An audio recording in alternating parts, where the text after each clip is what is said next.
طرح کے حالات ہوں گے کوئی رشتہ کسی دوسرے رشتوں کو پہچانے گا بھی نہیں. ہر شخص ہر ایک کو اپنی پڑی ہوگی ذاتی طور. انبیاء بھی کہہ رہے ہوں گے اللہ میری جان بچ. اللہ کرے حالات ہوں گے. قیامت کا منظرنامہ بیان کیا. اب قیامت ظاہر ہے کہ ایک القاریہ بھی ہے, کھڑکھڑا دینے والی بھی ہے, ہلا دینے والی بھی ہے, اور زلزال بھی ہے, اور ہر اعتبار سے ایک انتہائی خوفناک, یعنی گویا کوئی خوفناک چیز کا اگر کوئی تصور آ سکتا ہے تو وہ قیامت ہے.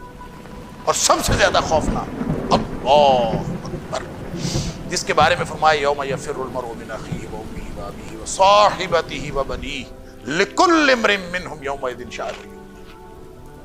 اس طرح کے حالات ہوں گے کوئی رشتہ کسی دوسرے رشتوں کو پہچانے گا بھی نہیں. ماں باپ, اولادیں, کتنا مضبوط رشتہ ہے, سب ختم ہو جائے گا.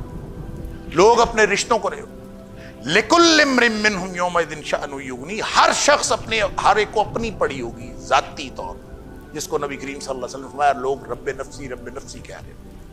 انبیاء بھی کہہ رہے ہوں گے اللہ میری جان بچ جائے. یہ حالات ہوں گے. اور ان حالات میں اللہ تعالیٰ نے یعنی انتہائی خوفناک حالات میں یہ منظر کشی فرما کے فرمایا وجوہ یومئذ مسفرہ. اس دن کچھ چہرے چمک رہے ہوں, اور صرف چمک نہیں رہے ہوں گے, ضاحکۃ مستبشرہ, خوش ہوں گے اور ہنس رہے ہوں گے. سبحان اللہ, یعنی کمال ہو گیا.